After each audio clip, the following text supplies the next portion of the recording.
Bonjour à toutes, bonjour à tous. L'œuvre d'Émile Zola, partie 1. Claude passait devant l'hôtel de ville, et 2 heures du matin sonnaient à l'horloge, quand l'orage éclata. Il s'était oublié à rôder dans les halles par cette nuit brûlante de juillet, en artiste flâneur, amoureux du Paris nocturne.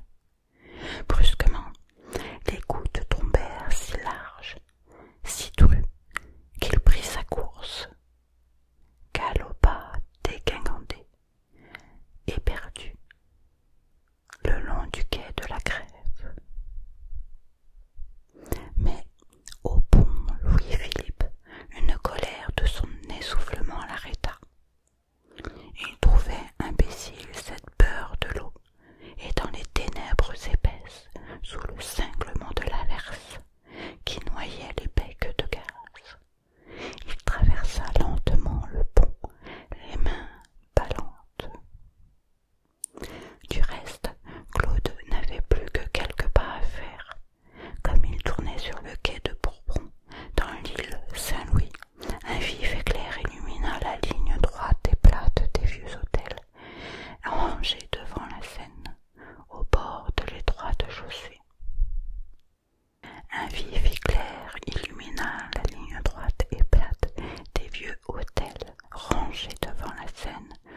cette heure et par un temps pareil.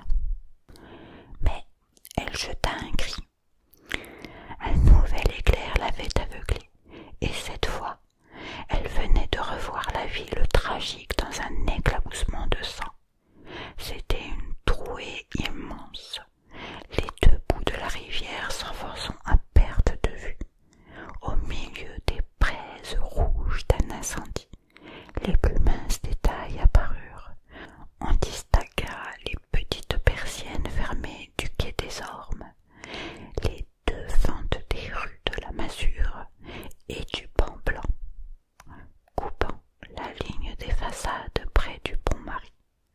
On aurait compté les feuilles des grands platanes qui mettent là un bouquet de superbe verdure, tandis que de l'autre côté, sous le pont Louis-Philippe, au Mail, les toux, alignés sur 4 rangs, avaient flambé, avant des tas de pommes jaunes dont elles craquaient, et l'on vit encore les remous de l'eau. La cheminée haute du bateau Lavoir, la chaîne immobile de la dragueuse, des tas de sable sur le bord en face. Une complication extraordinaire de choses, tout un monde emplissait l'énorme coulée, la fosse creusée, d'un horizon à l'autre. Le ciel s'éteignit, le flot ne roula plus que des ténèbres dans le fracas de la foudre. Oh mon Dieu, c'est fini. Oh mon Dieu, que vais-je devenir? Tous deux se trempaient à la clarté vague du bec de gaz scellé au coin de la rue de la femme sans tête. Ils la voyaient ruisseler, la robe collée à la peau, dans le déluge qui battait la porte. Une pitié l'envahit. Il avait, bien un soir d'orage, ramassé un chien sur un trottoir. Mais cela le fâchait de s'attendrir. Jamais il n'introduisait de filles chez lui. Il les traitait tout en garçons qui les ignoraient, d'une timidité souffrante qu'il cachait sous une fanfaronnade de brutalité. Et celle-ci, vraiment, le jugeait trop bête de le raccrocher de la sorte avec son aventure de vaudeville. Pourtant, il finit par dire « En voilà assez, montons, vous coucherez chez moi. » Elle s'effara davantage, elle se débattait. « Chez vous? Oh mon Dieu, non, non, c'est impossible. Je vous en prie, monsieur, conduisez-moi pas si. Je vous en prie à main jointe. » Alors il s'emporta. Pourquoi ces manières puisqu'il la recueillait? Déjà 2 fois, il avait tiré la sonnette. Enfin, la porte céda, et il poussa l'inconnu. « Non, non, monsieur, je vous dis que non. » Mais un éclair l'éblouit encore, et quand le tonnerre gronda, elle entra d'un bond éperdu. La lourde porte s'était refermée. Elle se trouvait sous un vaste porche, dans une obscurité complète. « Madame Joseph, c'est moi !» cria Claude à la concierge. Et à voix basse il ajouta « Donnez-moi la main, nous avons la cour à traverser. » Elle lui donna la main, elle ne résistait plus, étourdie, anéantie. De nouveau, ils passèrent sous la pluie diluvienne, courant côte à côte, violemment. C'était une cour seigneuriale, énorme, avec des arcades de pierre confuses dans l'ombre. Puis ils abordèrent à un vestibule, étranglé, sans porte, et il lui lâcha la main. Elle l'entendit frotter des allumettes en jurant. Toutes étaient mouillées. Il fallut monter à tâtons. Prenez la rampe et méfiez-vous. Les marches sont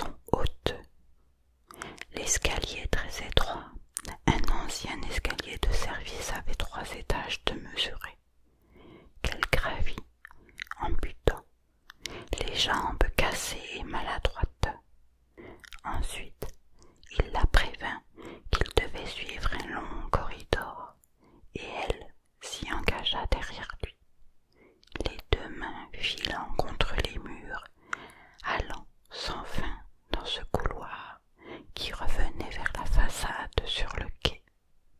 Puis, ce fut de nouveau un escalier, mais dans le comble celui-là, un étage de marche en bois qui craquait, sans rampe, branlante et raide comme les planches mal dégrossies d'une échelle de meunier. En haut, le palier était si petit qu'elle se heurta dans le jeune homme, en train de chercher sa clé. Il ouvrit enfin. « N'entrez pas, attendez, autrement vous vous cognerez encore. » Et elle ne bougea plus. Elle soufflait, le cœur battant, les oreilles bourdonnant, achevée par cette montée dans le noir. Il lui semblait qu'elle montait depuis des heures, au milieu d'un tel dédale, parmi une telle complication d'étages et de détours, que jamais elle ne redescendrait. Dans l'atelier, de gros pas marchaient, des mains frôlaient. Il y eut une dégringolade de choses accompagnée d'une sourde exclamation. La porte s'éclaira. « Entrez donc, ça y est. » Elle entra, regarda sans voir. L'unique bougie pâlissait dans ce grenier, haut de 5 mètres. Elle entra, regarda sans voir. L'unique bougie pâlissait dans ce grenier haut de 5 mètres, empli d'une confusion d'objets, dont les grandes ombres se découpaient bizarrement contre les murs peints en gris. Elle ne reconnut rien. Elle leva les yeux vers la baie vitrée, sur laquelle la pluie battait avec un roulement assourdissant de tambour.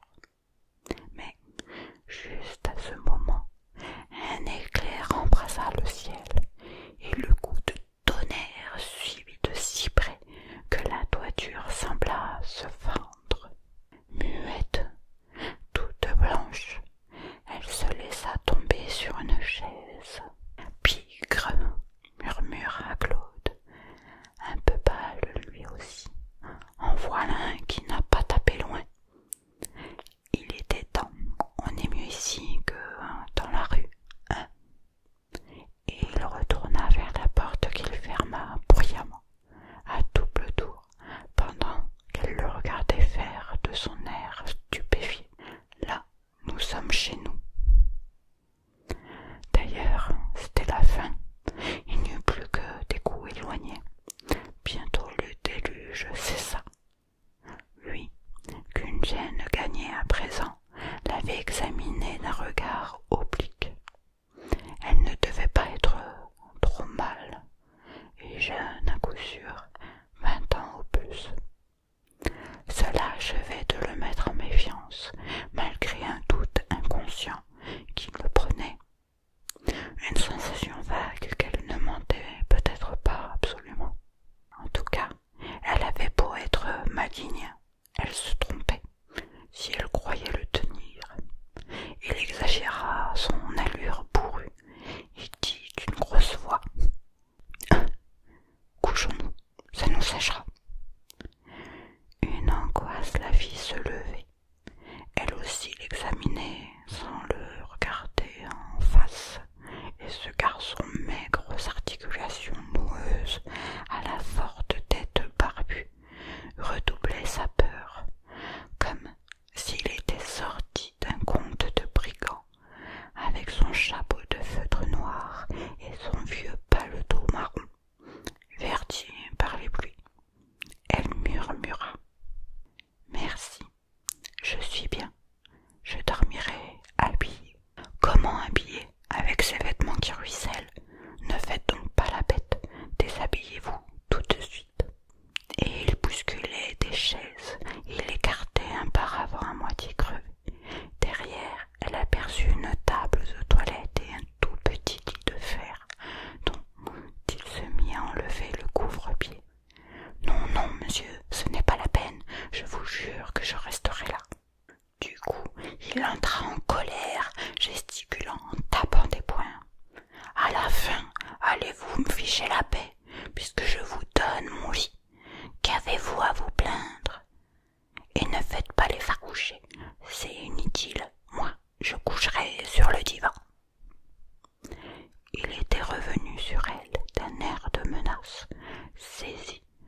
s'élançait sur le divan, à l'autre bout de l'atelier.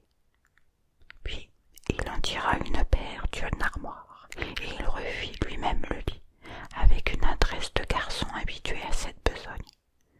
D'une main soigneuse, il portait la couverture du côté de la muraille. Il tapait l'oreiller, ouvrait les draps. « Vous y êtes, au toto maintenant. » Et comme elle ne dit rien, toujours immobile, promenant ses doigts égarés sur son corsage, sans se décider à le déboutonner, il l'enferma derrière le paravent. Mon Dieu, que de pudeur! Vivement, il se coucha lui-même, les draps étalés sur le divan, ses vêtements pendus à un vieux chevalet, et lui, tout de suite, allongé sur le dos. Mais, au moment de souffler la bougie, il songea qu'elle ne ferait plus clair. Il attendit. D'abord, il ne l'avait pas entendue remuer.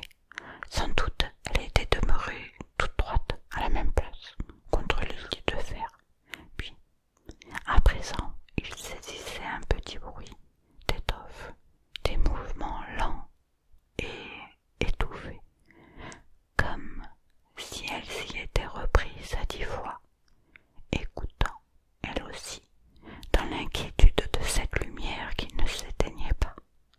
Enfin, après de longues minutes, le sommier cria faiblement. Il se fit un grand silence. « Êtes-vous bien, mademoiselle ?» demanda Claude d'une voix très adoucie. Elle répondit d'un souffle à peine distinct, encore chevrotant d'émotion. « Oui, monsieur, très bien. Alors, bonsoir. Bonsoir. » Il souffla la lumière, le silence retomba, plus profond. Malgré sa lassitude, ses paupières bientôt se rouvrirent. Une insomnie le laissa, les yeux en l'air, sur la baie vitrée. Le ciel était redevenu très pur. Il voyait les étoiles étinceler dans l'ardente nuit de juillet. Et malgré l'orage, la chaleur restait si forte qu'il brûlait, les bras nus hors du drap. Cette fille l'occupait, un sourd débat bourdonnant en lui, le mépris qu'il était heureux d'afficher, la crainte d'encombrer son existence s'il cédait, la peur de paraître ridicule en ne profitant pas de l'occasion. Mais le mépris finissait par l'emporter. Il se jugeait très fort. Il imaginait un roman contre sa tranquillité, ricanant d'avoir déjoué la tentation. Il étouffa davantage et sortit ses jambes, pendant que, la tête lourde, dans l'hallucination du demi-sommeil, il suivit au fond du brésillement des étoiles des nudités amoureuses de femmes, toute la chair vivante de la femme qu'il adorait. Puis, ses idées se brouillèrent davantage. Que faisait-elle? Longtemps il avait cru endormie, car elle ne soufflait même pas, et maintenant il l'entendait se retourner, comme lui, avec d'infinies précautions, qui la suffoquaient. Dans son peu de pratique des femmes, il tâchait de raisonner l'histoire qu'elle avait contée, frappé à cette heure de petits détails, devenus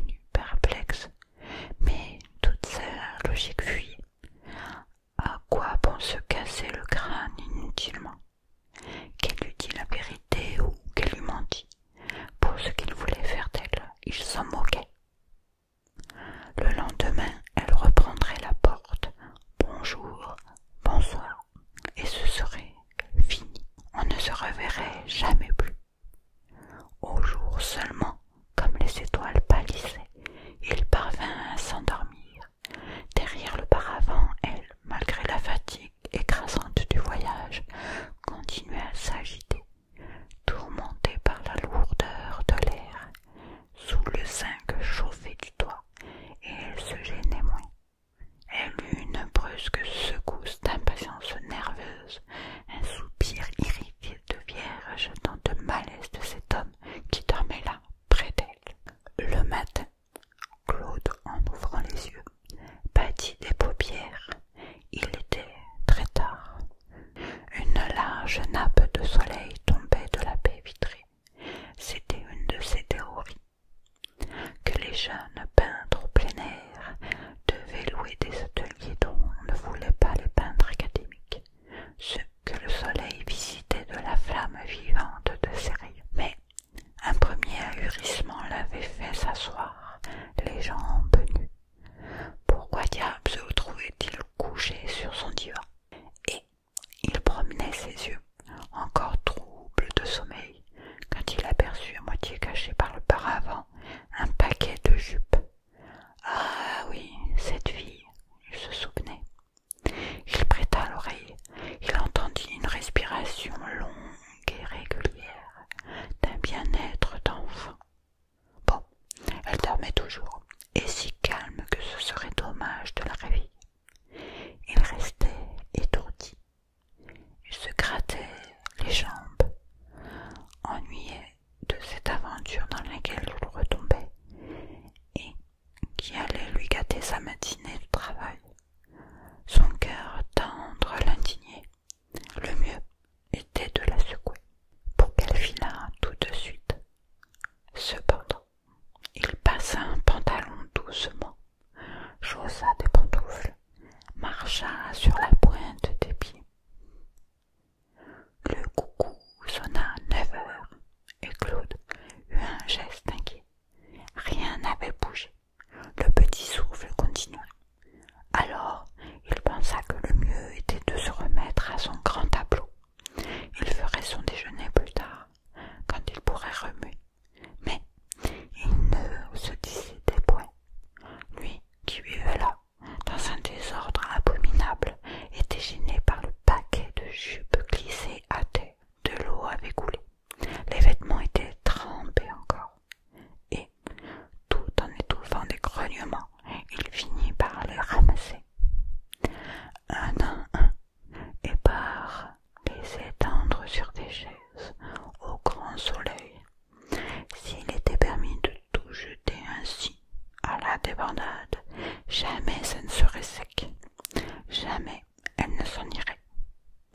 Il tournait et retournait maladroitement ses chiffons de femme, s'embarrassait dans le corsage de laine noire, cherchait à quatre pattes les bas, tombait derrière une vieille toile. C'étaient des bas de fil d'Écosse, d'un gris cendré, long et fin, qu'il examina avant de les pendre. Le bord de la robe les avait mouillés eux aussi, et il les étira. Il les passa entre les mains chaudes pour la renvoyer plus vite. Depuis qu'il était debout, Claude avait l'envie d'écarter le paravent et de voir. Cette curiosité, qu'il jugeait bête, redoublait sa mauvaise humeur. Enfin, avec son haussement d'épaule habituel, il empoignait ses brosses, lorsqu'il eut des mots balbutiés au milieu d'un grand froissement de linge, et la laine douce reprit, et il décida cette fois, lâchant les pinceaux, passant la tête, mais ce qu'il aperçut l'immobilisa, grave, extasié, murmurant « Ah, fichtre! Ah, fichtre !» La jeune fille, dans la chaleur de serre qui tombait des vitres, venait de rejeter le drap, et, anéantie sous l'accablement des nuits sans sommeil, elle dormait baignée de lumière, si inconsciente que pas une onde ne passait sur sa nudité pure. Pendant sa fièvre d'insomnie, les boutons des épaulettes de sa chemise avaient dû se détacher. Toute la manche gauche glissait, découvrant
Cela dura